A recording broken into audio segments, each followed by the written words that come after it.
Hello everyone, and a very Merry Christmas to you all. I hope you're having a wonderful holiday filled with joy, health, and comfort. Welcome back to SkechLAB. In today's video, I'll go through 4 different types of shading that can be helpful for beginner artists. Of course, there are other types, but these 4 are the ones I personally consider essential. So let's jump into them.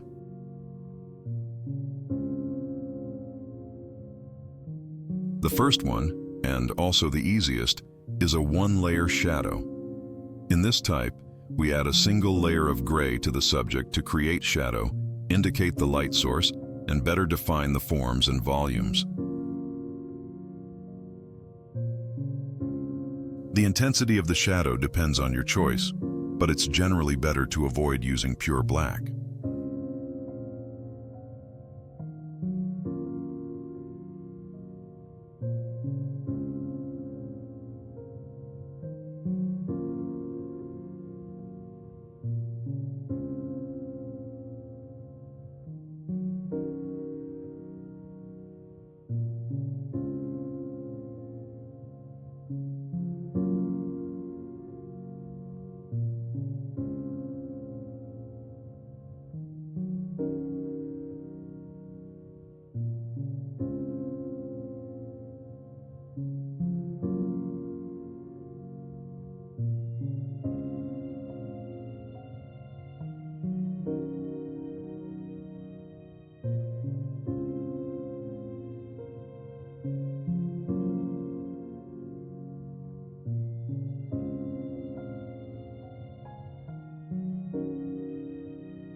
The second type of shading builds on the first by adding a layer of specialized hatching along the edges of the shadows. These strokes resemble individual hairs. They are thick at the shadow's edge and taper off into a fine point as they extend outward. This feathering technique is a hallmark of the comic book industry, famously utilized by artists like David Finch to create texture and depth.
This technique can be further detailed by adding a second layer of strokes at a slight angle.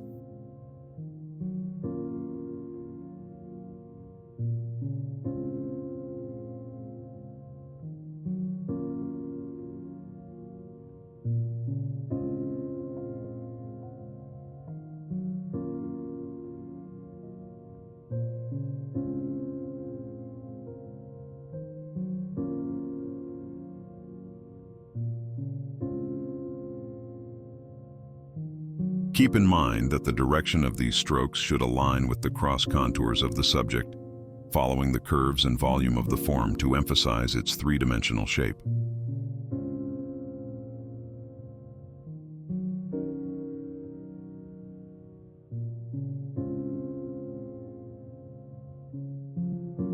The third type is multi-directional cross-hatching. Unlike the first 2 methods, this type doesn't rely on a solid shadow surface. Instead, the shadow is built up entirely through several layers of angled hatching. By overlapping these layers, you can create a wide range of values, from light gray to deep black, depending on your line intensity and how many layers you stack.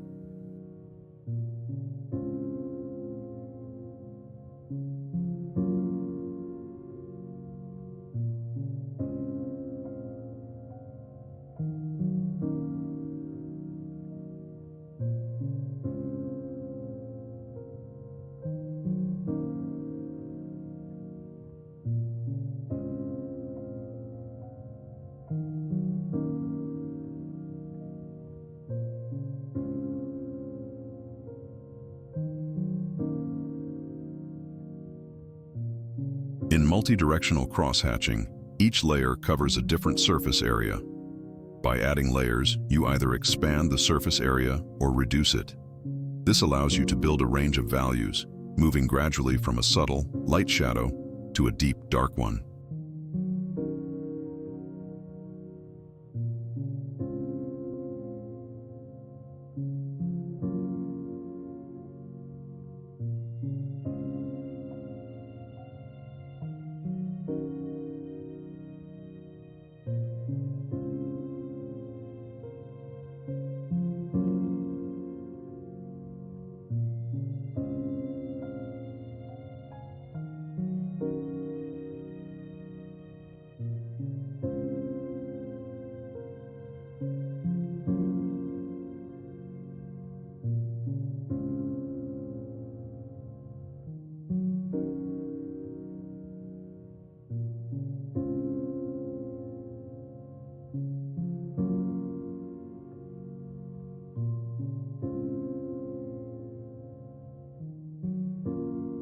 The fourth and final type of shading is blending.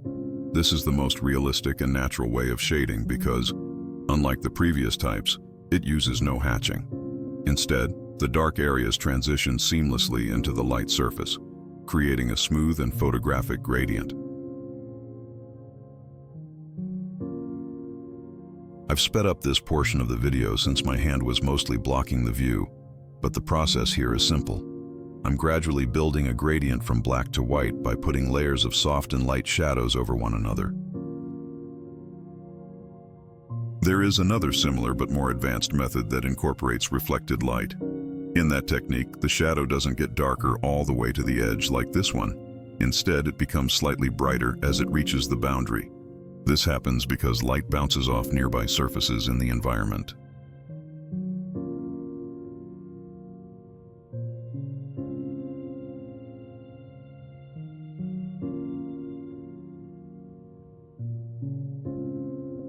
To finish things off, I'm using a piece of cotton to blend the shadows for an even smoother finish, and an eraser to lift some pigment and emphasize the highlights.